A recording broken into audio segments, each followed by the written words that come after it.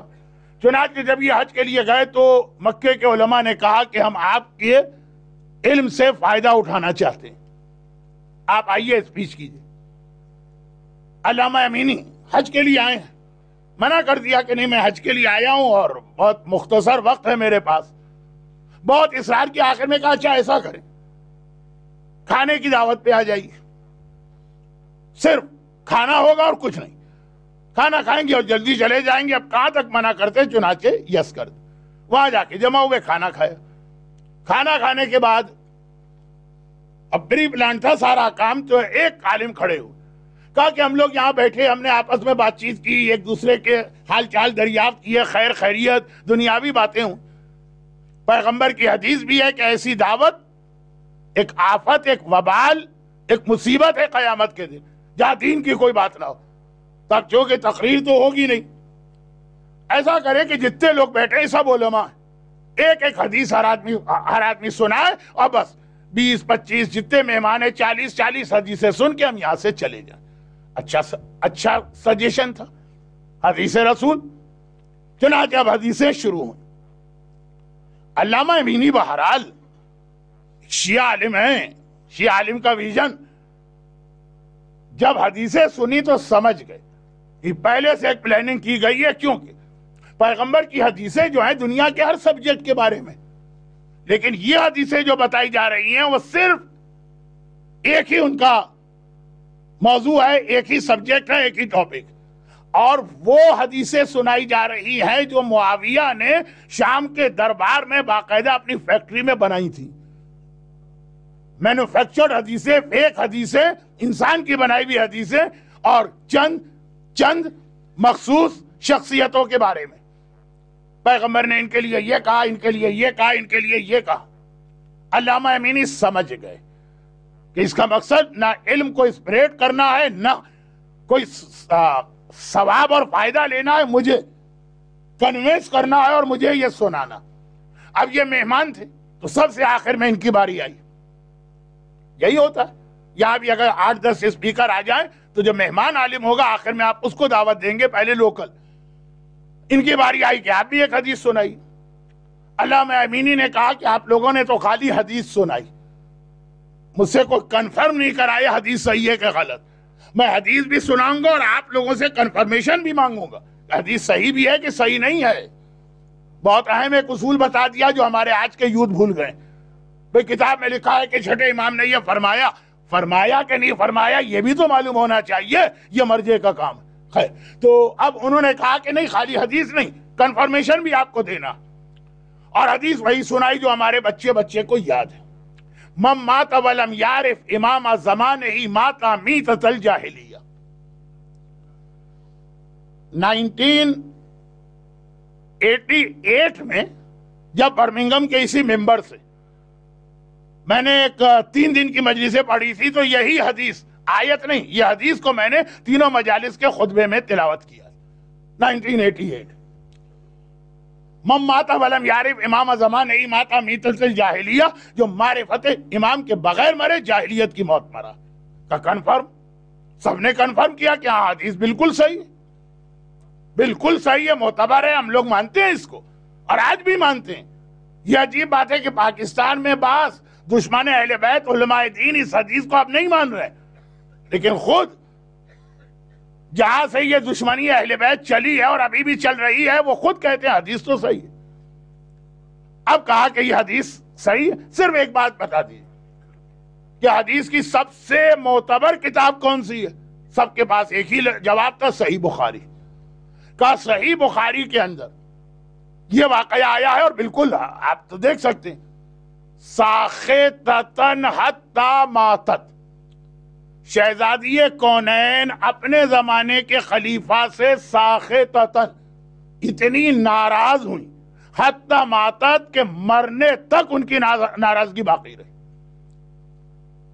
ساخطتن، یہ شہزادی کی زیارت میں بھی یہ لفظ ہے، آپ بھی کہتے ہیں رضیت امن رضیت و سخط تو امن سخط، یا ساخط امن سخط، شہزادی جس سے آپ راضی میں راضی، جس سے آپ ناراض میں ناراض۔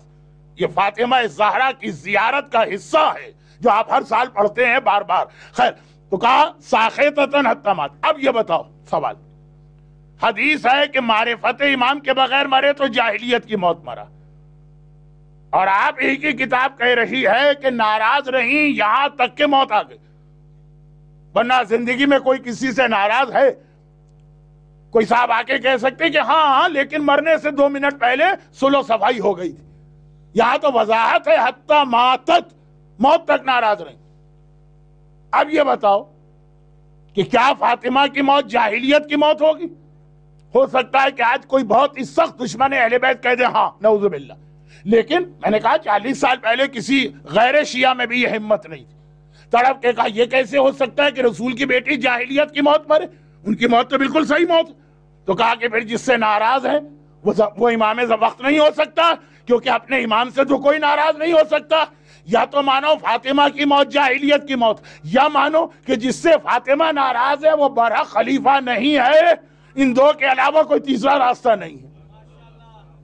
لوگوں نے کہا کہ یا شیخ، ہم نے آپ سے وعدہ کیا تھا کہ آپ کو زیادہ دیر نہیں روکیں گے، آپ تو صرف کھانے کے لیے آئے تھے، ہاں بہت دیر ہو رہی ہے، دیکھیں ٹائم پورا ہونے والا ہے، خدا حافظ، پھر ملیں گے۔ فاطمہ کے باقی کنٹریبیوشن چھوڑیے، خالی فاطمہ کی ناراضگی علی کی ولایت کو سب سے زیادہ ڈیفینڈ کرنے والی ہے کہ بھئی اگر وہ خلیفہ برحق نہیں ہے تو پھر کون تھا اس زمانے کا امام؟ فاطمہ کا امام کون تھا؟ خالی خاموش رہنا، خالی ناراض ہونا، یہ بھی ولایت علی کو بچا رہی ہے، پروٹیکٹ کر رہی ہے اور ڈیفینڈ کر رہی ہے۔ یہ بھی معراج کا تحفہ، وہ بھی معراج اور یہ بھی معراج، یعنی ولایت علی بھی معراج اور ولایت علی کا ڈیفینڈ وہ بھی معراج کا تحفہ۔ بہت اہم سفر ہے معراج کا، لیکن پریکٹیکلی آج چوتھی رات ہے، میری چوتھی مجلس۔ بہت سے لوگوں کو اب تک یقین نہیں آیا کہ میں ہی یہ مجلس پڑھ رہا ہوں۔ کیوں یقین نہیں آیا؟ وہ میں آخر مجلس میں وہاں پہ اب پہنچ رہا ہوں، معراج کی رات۔ یہ 2 بڑے بڑے تحفے ملے،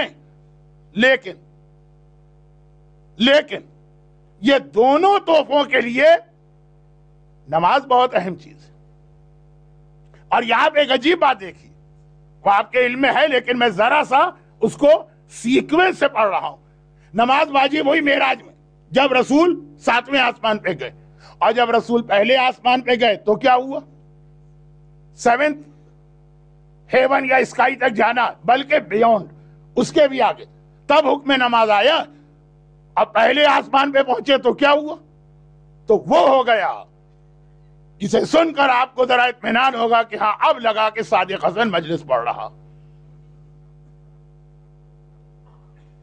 اور وہ یہ کہ جیسے ہی رسول نے دنیا کو کراس کیا، آسمانوں میں انٹر ہوئے، پہلا آسمان تو فوراً آ گیا، پہلے آسمان سے آگے بڑھے، بٹوین فرسٹ اینڈ سیکنڈ آسمان۔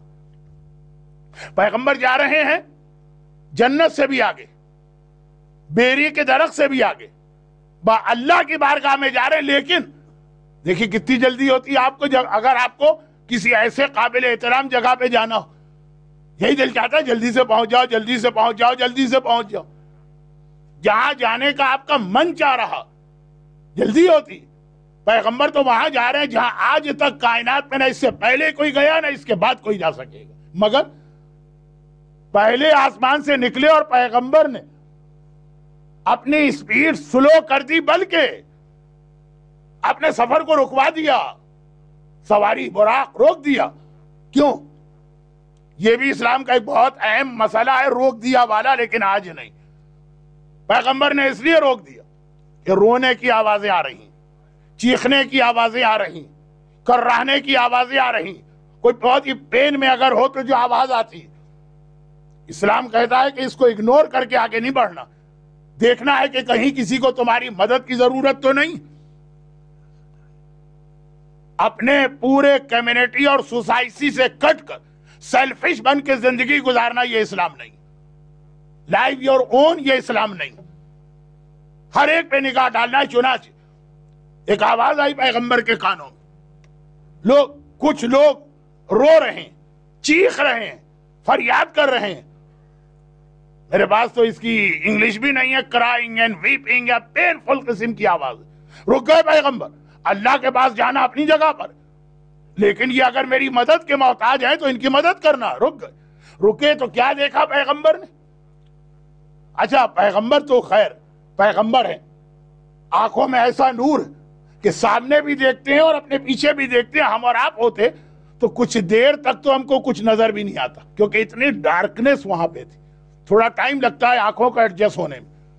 پیغمبر نے فوراً دیکھ لیا. کیا دیکھا؟ پہلا معراج کا سفر جب آسمان میں انٹر ہوئے تو سب سے پہلا سین جو رسول نے دیکھا، اور مجلس کے شروع میں ایک جملہ آیا، اس کو اس سے ملا دوں، اور یہی پہلا سین دیکھ کر پیغمبر نے آسمان پر پہنچ کر آپ کے لیے دعا کی. یہ سین جو دیکھا، ویسے دعا کرنا تھی لیکن اس کی وجہ سے پیغمبر نے دعا اور جلدی کی. تو پہلا سین، جب تک آسمان میں نہیں گئے تھے پیغمبر نجف بھی گئے اور قم بھی گئے اور کوہ طور پر بھی گئے اور مدینے بھی گئے، وہ ساری چیزیں، لیکن آسمان میں انٹر ہوئے رک گئے. پہلا سین کیا دیکھا کہ کچھ مرد اور کچھ عورتیں زمین کے اوپر دے آر لائنگ، یا لیٹے ہیں یا لٹائے گئے، اور ہر ایک کے سرہانے ایک ایک فرشتہ ایک بہت بڑا پتھر جسٹ لائک اے راک اپنے ہاتھ میں لے کے کھڑا. اور تھوڑی تھوڑی دیر کے بعد یہ پتھر یا یہ پہاڑ ان کے سروں پہ گراتا.